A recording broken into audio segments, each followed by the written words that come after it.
జిల్లా పరిగి మండలం గడి సింగాపూర్ గ్రామంలో దారుణం జరిగింది.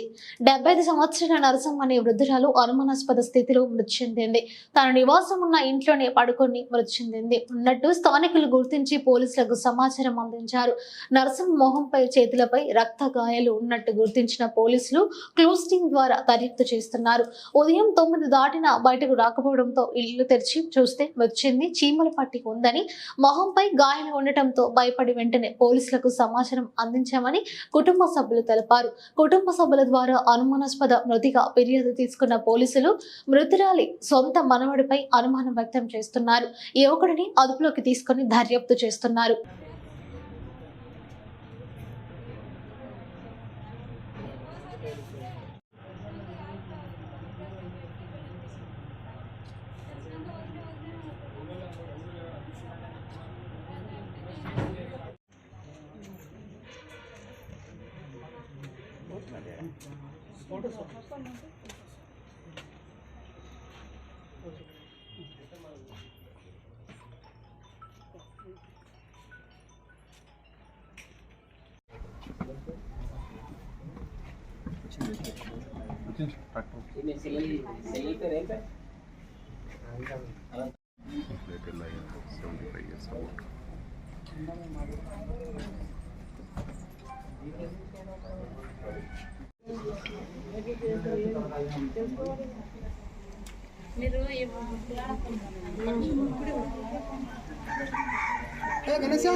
మా బాగున్నాను.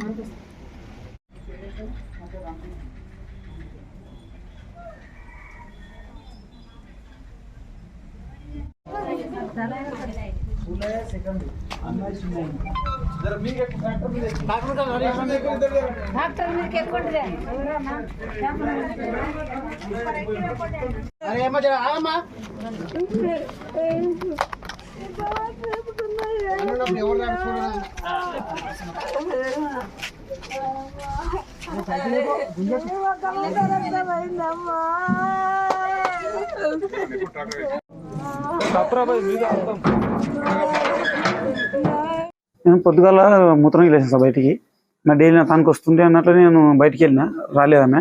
నేను మూత్రం పోసి తలుపు కొట్టినా, తలుపు కొడితే ఆమె లేవలేదు. లేకపోతే నేను అందులో కొంచెం పొక్కున్నది, పొక్కలో చేతి జొరగొట్టి తాళంబూరి దొడ్డి ఒకటి లోపల ఉన్నది తీసి తలుపు తీసి లోపలికి పోయినా. లోపలికి పోతే పిలిచే వాళ్ళకి తెలియదు. ఒక మీకు దుప్పటి తీసినా, దుప్పటి తీయగానే ఆమె కళ్ళ మీద ఇట్లా సిమిలు ఉన్నాయి, మొత్తం వేరే జిమిలు ఉంటే నేను బయటికి వెళ్ళి మా వదిన పిలిచిన. మా వదిన వెళ్ళగానే వచ్చేసిన అనమాట. వచ్చినాకనే చూసి మేము ఏడిస్తే అందరూ ఫోన్లు ఇస్తే అందరూ వచ్చేసారు. ఆమె సొంతం పెద్దమ్మ అవుతుంది. పింఛన్ వస్తారు, మొన్న వచ్చింది తెచ్చుకున్నది, పింఛన్ తెచ్చుకున్నది. పింఛన్ తెచ్చుకున్న తర్వాత ఇక పరీలు అలా చెల్లెలు కొడుకుంటాడు. ఇక పరి కొత్త కొడుకని పోయింది. పోయి మళ్ళీ వచ్చింది. మొన్న కూడా లేకుండే, మరి తల్లితో పోయిందో మరి నాకైతే తెలియదు. నిన్న వచ్చేసింది. నిన్న వచ్చి పేమిన గాయాలు ఇట్లా కన్ను మీద గుద్దింటారంట, రక్తం వెళ్ళింది. ఇక రక్తాలు వెళ్ళినాయి, ఏం ముట్టకూడదు అని బట్టలన్నీ తెరిచి చూస్తే రక్తాలు వెళ్ళినాయి సార్. పేమిన గాయాలు ఉన్నాయి చేతికి. అక్కడ అందరు వచ్చి చూసినాకనే మేము చూసినాం సార్. లొల్లికి టైం లేదు సార్. ఆమె దగ్గర ఎవరు ఉంటారని మా మరి దగ్గర కూర్చొని రాత్రి 8 గంటలకే వండుకున్నాం.